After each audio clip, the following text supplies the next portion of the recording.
Hey there, podcast and chill listeners. Welcome back to another episode. I'm your host Leo, the guy who can make you laugh while teaching you a thing or two. And I'm Gun, your informative host here to guide you through the ins and outs of today's theme. So Leo, what's our topic today? I think this topic is very practical because it plays an important role in finding the right and appropriate method to learn English. Today, we will talk about 5 common mistakes people make when learning English and how to avoid them. Does it sound good, one? Of course. Whether you are a beginner or have been learning English for a while, this episode will help you improve your skills. So, let's get started.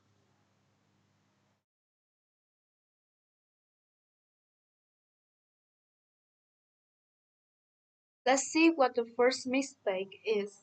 It's not practicing English enough. Let's face it, speaking a new language can be challenging. Maybe you worry about making mistakes, or perhaps you feel your pronunciation isn't perfect.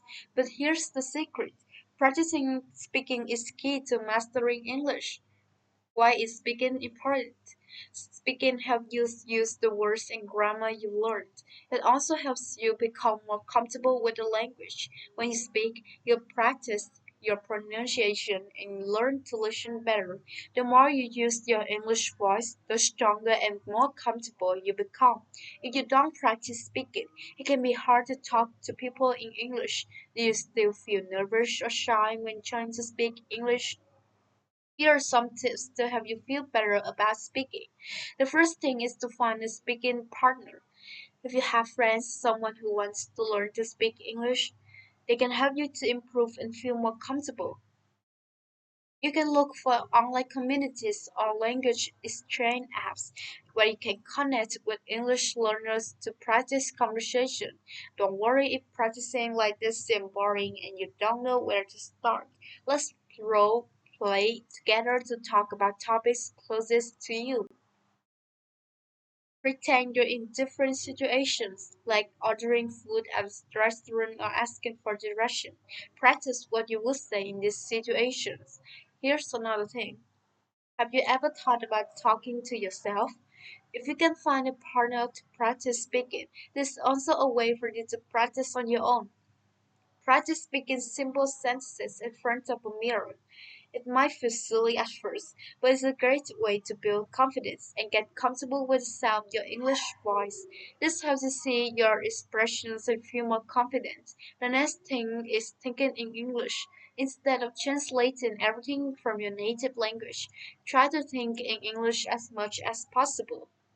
This will help you become more fluent and spontaneous. And for this to be effective, use your phone to record yourself speaking. Listen to the recording and see where you can improve. The second mistake is relying too much on your native language. It's easy to use your native language when learning English, but it can slow you down. Why is this a problem? When you rely too much on your native language, you don't practice thinking in English. This makes it harder to remember and use English words and sentences. It also slows down your speaking and understanding skills. This is how to practice thinking in English. You should use an dictionary. When you encounter an unknown word, instead of using an English your first language dictionary, use an English one. This helps you learn new words in English and understand their meanings better. Labeling things around you is also a good way to think in English. Write the names of the things in English on sticky notes and put them on objects around your home. Just have you think in English when you see these objects. Have you ever set your device to English? If not, let's try. Let's change the language on your phone, computer, and other device to English. This helps you practice reading and understanding English every day. All of the above are what is closest to you. It will help you approach English in the most confident and effective way. The third mistake is skipping grammar basics. Although the purpose of language is to help people communicate with each other, but if you ignore basic grammar, you may have difficulty when exposed to situations where you need to use academic English. Grammar is a set of rules that tells us how to put words together to make sentences. It's very important to know to know the basics of grammar. If you skip the basics, it can be hard to make good sentences and understand English well. So how to learn grammar basics? Please start with simple tenses. You have to learn the present simple, past simple, and future simple tenses. These are used a lot in English. It's also about practicing sentences structure, so ignore learning how to make simple sentences with subject, verb, and object. For example, I eat an apple.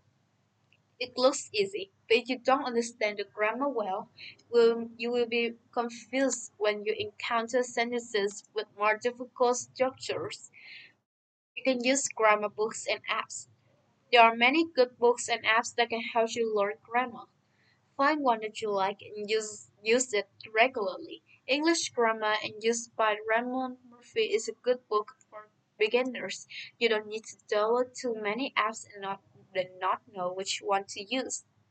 That's right, learning online on YouTube like this is also a way for you to find channels that provide suitable learning methods for yourself.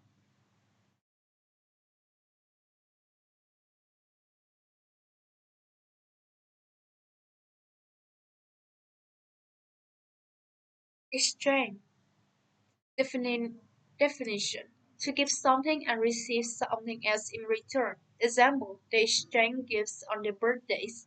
Rely. Defini- definition to depend on or trust in someone or something. Example, I rely on my alarm clock to wake me up in the morning. Silly. Definition acting in a way that doesn't make much sense or isn't very smart. Example, it was silly of me to forget my keys inside the house. Method, definition, a way of doing something, a technique. Example, she used a new method for organizing her study notes. Label, definition, to attach a tag or marker to something to identify or describe it. Example, he labeled on his folders to keep his documents organized. What are some ways to practice speaking English mentioned in the podcast? Finding a partner, practicing in front of a mirror, recording yourself, role playing. What kind of sentences should you start practicing to learn grammar basics? Simple sentences with subject, verb, and object. Let's continue. The fourth mistake is ignoring listening practice. Listening is very important when learning English. Think about how you learn your native language. You probably listen to your parents and caregivers talk for a long time before you start talking yourself. If you don't practice listening, it can be hard to understand people when they speak English. Here are some ways to improve your listening. Use podcasts and audiobooks. Start with podcasts like ours or audiobooks that are spoken more slowly. This helps you get used to the rhyme and flow of spoken English. Listen to music with lyrics. Pay attention to how the words are pronounced and sung. Watch movies and TV shows with English subtitles. This helps you see the words and hear how they are pronounced. Famous sitcoms like Friends and Modern Family use words that are not too difficult. You can watch them for both entertainment and learning English. But don't watch them too early when you're just starting out. It will be hard to keep up with a native speaker's speed, and you might get bored quickly. The last mistake is being afraid to make mistake. That sounds strange, right? But making mistake is a normal part of learning. If you are afraid to make a mistake, it can slow down your learning. When you make a mistake, you learn what you need to improve. It's important to see mistake as a chance to learn, not something bad. Everyone makes mistakes, even people who speak English very well. Right now, in this podcast, We're also finding five common mistakes to fix so we can improve day by day. When you were a child, you often chipped